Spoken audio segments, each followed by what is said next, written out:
আসসালামু আলাইকুম। আজকে আমি নতুন একটা রেসিপি নিয়ে আবারও চলে এসেছি। আজকের রেসিপিটা কিন্তু অনেকটাই মজার একটা খাবার। এটা নরসিংদী অঞ্চলের বিখ্যাত একটা খাবার, চেপা শুটকির ভুনা। আর সম্পূর্ণ কাটা ছাড়া এই চেপা শুটকির ভুনাটা খেতে অসম্ভব মজা লাগে গরম ভাতের সাথে। আপনারা যারা এখনও ট্রাই করেননি তাদের কাছে আমার একটা অনুরোধ থাকবে, আপনারা একবার হলেও এই চেপা শুটকির ভুনা রেসিপিটা ট্রাই করে দেখবেন। আর যারা পারেন না তাদের জন্যই আমার আজকের এই ভিডিওটা।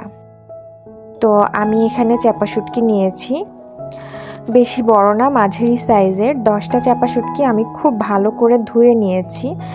আর রসুন নিয়েছি বড় একটা, খোসা ছাড়িয়ে রসুনগুলো নিয়ে নিয়েছি। আর এখানে আমি ব্লেন্ডারের একটা জাগ নিয়ে নিয়েছি। এখানে আমি রসুন আর চেপা শুটকিগুলো একসাথে ব্লেন্ড করে নিব।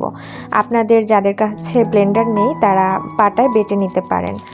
তো তারপর চুলায় চলে এসেছি। চুলায় আমি পরিমাণ মতো তেল দিয়ে পেঁয়াজ কুচি দিয়ে দিচ্ছি। আর এই চেপা শুটকি ভুনাটা করার জন্য পেঁয়াজটা একটু বেশি পরিমাণেই লাগবে। আর চেষ্টা করবেন পেঁয়াজটা যতটা সম্ভব মিহি কুচি করে নেওয়ার জন্য। তারপর এখানে আমি পরিমাণ মতো লবণ দিয়ে দিয়েছি। লবণ দিয়ে পেঁয়াজগুলো একটু নাড়াচাড়া করে ভেজে নিতে হবে। আর চুলার আঁচটা মিডিয়াম টু লো রেখে এই পেঁয়াজগুলো ভেজে নিতে হবে, যাতে করে পেঁয়াজগুলো পুড়ে না যায় কিন্তু একদমই নরম হয়ে যায়। তো পেঁয়াজগুলো আমি 10 থেকে 15 মিনিটের মতো ভেজে নিয়েছি। এখন এখানে আমি মরিচের গুঁড়া দিয়ে দিলাম 1 টেবিল চামচ। আর চেপা শুটকি আর রসুনটা যে ব্লেন্ড করে রেখেছিলাম সেটা দিয়ে দিচ্ছি। এখানে আমি আর বাড়তি কোনো রকম মশলা ব্যবহার করব না, শুধুমাত্র মরিচের গুঁড়া আর চেপা শুটকি আর রসুন দিয়ে এখন পেঁয়াজের সাথে খুব ভালোভাবে নাড়াচাড়া করে মিশিয়ে নিচ্ছি। আর ব্লেন্ডারে কিছুটা পানি দিয়ে আরও যেটুকু অবশিষ্ট ছিল সেটাও আমি দিয়ে দিচ্ছি। তো আপনারা আপনাদের পরিমাণ মতো পানি দিয়ে দিবেন। আমি একদম ভাজা ভাজা করে ফেলবো, এজন্য আমি আমার পরিমাণ মতো পানি দিয়ে দিয়েছি। এখন এই পানিটা দিয়ে আমি আবারও একটা চামচের সাহায্যে নাড়াচাড়া করে দিচ্ছি। খুব ভালোভাবে মরিচের গুঁড়ার সাথে চেপা শুটকি আর পেঁয়াজটা মিক্সড করে নিতে হবে। তো আমি চামচ দিয়ে খুব ভালোভাবে মিক্সড করে নিয়েছি। এখন আমি ঢেকে 5 মিনিটের মতো রান্না করে নিলাম। তো 5 মিনিট পরে আমি ঢাকনা খুলে দেখিয়ে দিচ্ছি, পানিটা কিন্তু একদমই শুকিয়ে গেছে। তারপরও আরও যতটুকু পানি আছে সেটাও কিন্তু রান্না করতে করতে শুকিয়ে নিতে হবে। আমি তো আগেই বলেছি আপনারা চাইলে এই অবস্থায় নামিয়ে ফেলতে পারেন, কিন্তু এই চেপা শুটকির রান্নাটা যতটা ভাজা ভাজা করা যাবে ততটাই কিন্তু গরম ভাতের সাথে বেশি মজা লাগবে।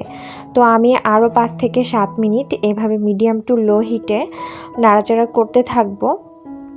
আর এই রান্নাটা যখন দেখবেন যে প্যান থেকে ছেড়ে ছেড়ে আসছে নিজে থেকেই, তখন বুঝতে পারবেন যে একদমই কমপ্লিট হয়ে গেছে। আর আসলে এই রান্নাটা এতটাই মজার হয় গরম ভাতের সাথে যে মাছ মাংস কোনো কিছুরই প্রয়োজন হয় না।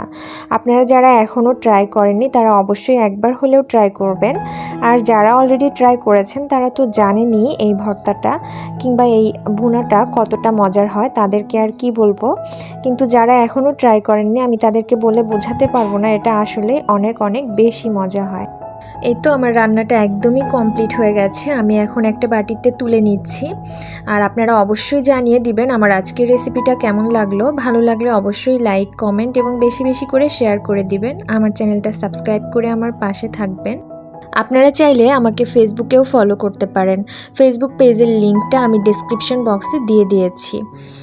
আর দেখা হবে পরবর্তী কোনো ভিডিওতে আরও বেশি মজার মজার কোনো রেসিপি নিয়ে। আপনাদের যদি কোনো অনুরোধ থাকে সেটা অবশ্যই কমেন্ট বক্সে জানাতে পারেন, আমি অবশ্যই সেটা দেখানোর চেষ্টা করব। তো আজকের ভিডিওটা এখানেই শেষ করছি। সবাই ভালো থাকবেন, সুস্থ থাকবেন আর আমাদের জন্য অনেক অনেক দোয়া করবেন। আল্লাহ হাফেজ।